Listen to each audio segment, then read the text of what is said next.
टांगरापल्ली अंचल गोमांस जबत कहा प्रलोचन कटा हेउथला गोरु किए देउथला साहस एही सबु पछरे रही कि बड़ बड़ मुंडी हाथ पुलिस नाक तले चलीथिला कंसेई खाना एते सबु पर मध्य केमिति जानि पारु नथिला पुलिस। तेबे दक्षिण राउरकेला हेउछि ओडिशार द्वितीय सहर एवं अनेक हिंदू धर्मावलंबी लोके बासबास करुछन्ति एवं केतक दोगला हिंदू सारा हिंदू समाज आज विपद में।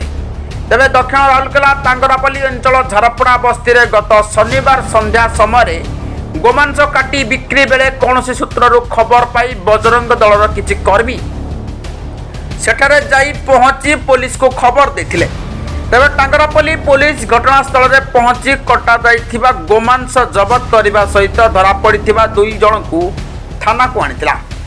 हेले बजरंगी कर्मी अंगद कैवर्तन हत्या कर्मे तदंतकारी अधिकारी श्री वेणुधर पात्र 2 अभियुक्त बुरुडी बस्तीर सोमा माझी पिता जगमोहन माझी बयस 30 और झारमुंडा बस्तीर प्रकाश कुमार मिंज बयस 44 पिता स्वर्गत पात्र मिंज भारतीय न्याय संहिता धारा बीएनएस 325/3-5 और धारा 7 रे एक मामला रुजु करी 2 अभियुक्त को सोमवार दिन कोर्ट चलना कर दिथला। तबे एटी प्रश्न उठुची जे पुलिस एते अवहेला कोन पई। गोटेपटे जदि देखिबा राउरकेला पुलिस माओमुक्त अंचल करिबार लागिछि किंतु आ गोटेपटे विश्व माता बा गोमाता को दिन नाही कि राति नाही लगातार हत्या करी बिक्री चलीछि हेले पुलिस रो निद भांगु नाही।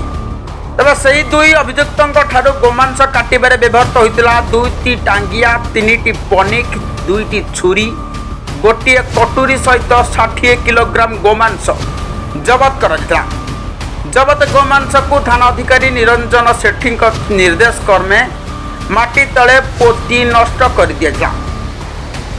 राउरकेलारू रमेश बिशोई को report new Odisha news live. New Odisha news live जहाँ कहे आपणक समस्या समस्त स्थिति परिस्थिति रे रहिबो आपणक सहित कौनसी नेता व राजनेता प्रभाव पड़िबो नहीं आम उपरे ना अच्छी सालिस ना अच्छी पुलिस ना अच्छी कौनसी राजनैतिक दलर प्रभाव सत्य और निष्ठार सह करिबो समस्त खबर संप्रसारण। न्यू ओडिशा न्यूज लाइव सत्य और न्याय लड़े।